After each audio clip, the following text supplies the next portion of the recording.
सबसे तेज बौछारें गई, भादो गया, सवेरा हुआ, खरगोश की आंखों जैसा लाल सवेरा। शरद आया पुलों को पार करते हुए, अपनी नई चमकीली साइकिल तेज चलाते हुए, घंटी बजाते हुए, जोर जोर से, चमकीले इशारों से बुलाते हुए, पतंग उड़ाने वाले बच्चों के झुंड को चमकीले इशारों से बुलाते हुए, और आकाश को इतना मुलायम बनाते हुए कि पतंग ऊपर उठ सके, दुनिया की सबसे हल्की और रंगीन चीज़ उड़ सके, दुनिया का सबसे पतला कागज़ उड़ सके, बांस की सबसे पतली कमानी उड़ सके कि शुरू हो सके सीटियों, किलकारियों और तितलियों की इतनी नाजुक दुनिया।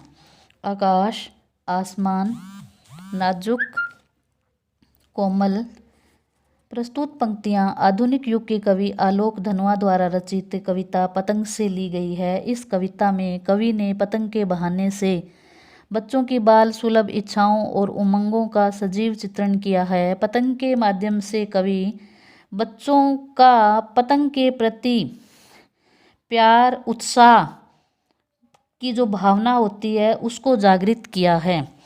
कवि के अनुसार समय परिवर्तनशील है, इसके अनुसार ही ऋतुओं का बारी बारी से आगमन होता है। इसी क्रम से भादों का महीना बरसात का महीना होता है। इस मास में तेज़ बौछारें पड़ती है और तेज़ बौछारों के साथ साथ ही भादों का जो महीना होता है उसकी विदाई हो जाती है। भादों के बाद में रात अंधेरी होती है। भादों के जाते ही शरद ऋतु आरंभ हो जाती है। ऐसा प्रतीत होता है कि रात बीत गई और सवेरा हो गया। इस सवेरे की तुलना कवि खरगोश की लाल आंखों से करते हैं। सवेरे में सूर्य की लालिमा भी मिली होती है। खरगोश की आंखों के समान लालिमा और चमक से युक्त एक नए सवेरे का आगमन हो चुका है। कवि शरद का मानवीकरण करते हुए कहते हैं कि शरद अपनी नई चमकदार साइकिल की तेज गति से चलाते हुए जोर जोर से उसकी घंटी को बजाकर पतंग उड़ाने वाले बच्चों के समूह को सुंदर संकेतों के माध्यम से बुला रहा है। इस समय बच्चे पतंग उड़ा रहे हैं, अतः शरद आकाश को इतना मुलायम बना देता है कि बच्चों की पतंग आसानी से ऊपर की ओर उठ सके, अर्थात वह उनके लिए अनुकूल वातावरण की सृष्टि कर देता है।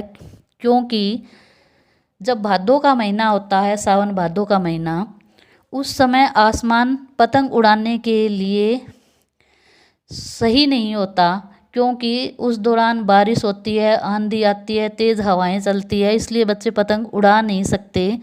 सही पतंग उड़ाने का मौसम जो है वो भादों के महीने के बाद में ही आता है। पतंग दुनिया की सबसे हल्की और रंगीन वस्तु है, उसे उड़ाने में वह मौसम ही सहायक बनता है। पतंग अत्यंत पतले कागज़ से बनी होती है और इसमें बांस की पतली कमानी भी लगी होती है। ये सब चीज़ें मिलकर पतंग का निर्माण करती हैं।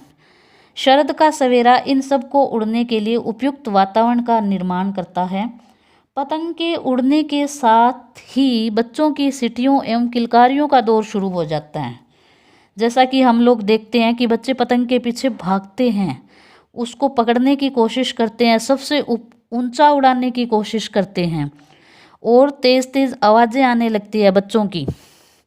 तितलियों की दुनिया भी बड़ी नाजुक होती है, वे भी मधुर गुंजार करने लगती है और बच्चों का संसार भी क्या होता है, इन तितलियों के समान ही होता है। जैसे तितलियां फूलों पर गुंजार करती है वसंत ऋतु में, उसी तरह जब पतंग का मौसम आता है तो बच्चे भी अपनी पतंग को उड़ाने के लिए दौड़ते हैं, भागते हैं, कूदते हैं। धन्यवाद।